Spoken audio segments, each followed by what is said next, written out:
Assalamualaikum warahmatullahi wabarakatuh. Halo sahabat, kembali lagi di Senja Islami. Pada kali ini saya akan menceritakan sebuah kisah yang sangatlah menarik, yaitu mengenai hijrahnya seorang penjahat yang bernama Fudail bin Iyad. Penasaran bagaimana kisahnya Fudail bin Iyad ini? Simak kisahnya berikut ini.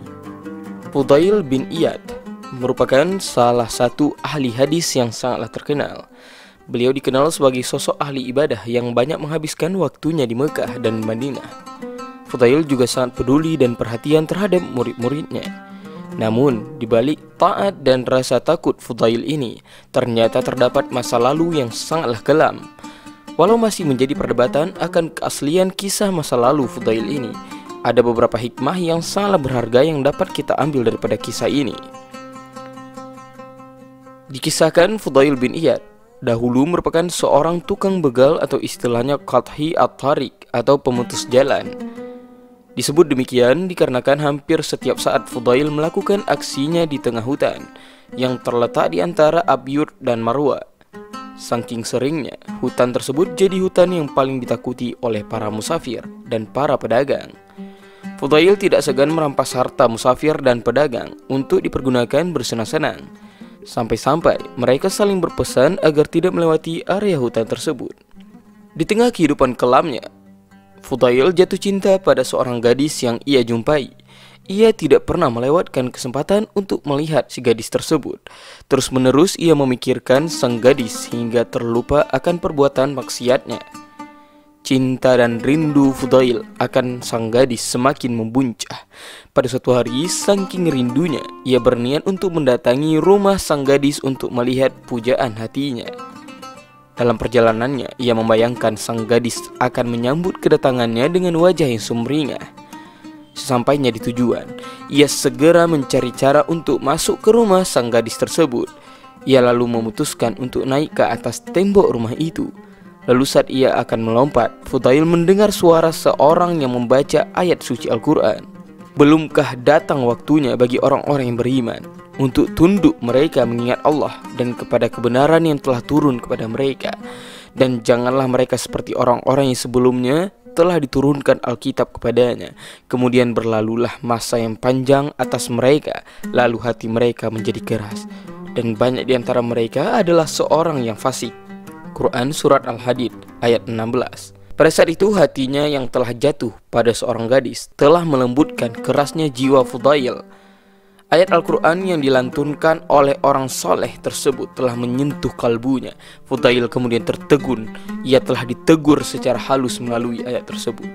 Lama terdiam, Fudail terjatuh dan menangis. Ia sadar selama ini telah jatuh daripada Tuhannya.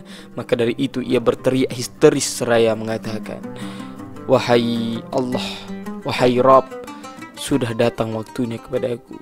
Malam itu kisah Fudail yang sering berbuat maksiat telah usai. Sahabat, perjalanan Fudail yang baru akan dimulai sekarang. Ia kemudian bermalam di sebuah penginapan sebelum kembali ke rumahnya. Di penginapan itu ia melihat suatu rombongan tengah bermusyawarah soal rencananya berangkat di malam hari dan jalan mana yang akan dilalui oleh mereka. Salah satu anggota rombongan kemudian berkata, "Jalan yang terdekat ada Fudail, kita khawatir dia merampok harta kita." Kemudian yang lain berkata, "Sebaiknya kita menunggu pagi saja, jalan tersebut tidak aman dari Fudail." Fudail yang tengah mendengar perundingan tersebut kemudian menangis. Hatinya sesak ketika ia mengetahui bahwa betapa jahatnya ia hingga orang-orang pergi menjauh darinya. Ia berkata kepada dirinya, "Wahai diriku yang jahat, celakalah kamu dari siksa Allah.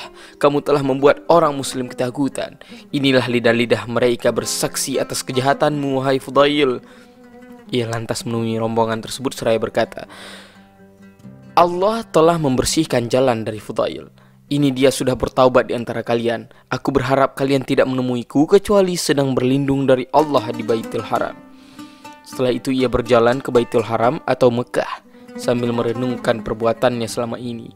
Ia merasa selama ini dikirimkan hanya untuk menakuti orang muslim. Fudail kemudian berkata kembali, "Wahai Allah, sungguh aku bertaubat kepadamu dan aku menjadikan taubatku berdampingan dengan Baitul Haram." Kejadian tersebut merubah Fudail sepenuhnya.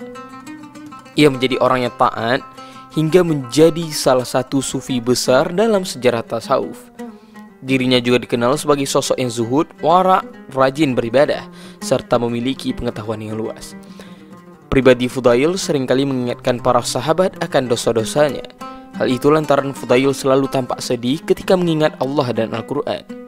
Ibrahim bin Asy'ari berkata, "Aku tidak pernah melihat seorang pun yang Allah agungkan dalam hatinya melebihi Fudail bin Iyad. Tatkala nama Allah disebut atau ia mendengar Al-Quran, maka tampaklah rasa takut dan susah pada dirinya, dan kedua matanya mengalirkan air mata hingga orang yang dihadapannya merasa sangat kasihan kepadanya. Ia selalu tampak susah dan berpikir keras." Abdullah bin Mubarak juga berkata, "Jika aku melihat Fudail bin Iyad, maka dia memperbaharui rasa susahku terhadap dosaku, sehingga aku membenci diriku karena dosaku."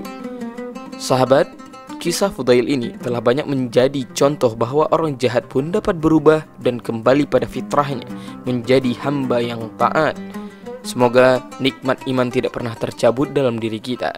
Amin, amin ya robbal alamin. Semoga sahabat semua dapat mengambil hikmah daripada kisah ini. Lebih dan kurang saya mohon maaf. Wabillahi taufiq wal hidayah.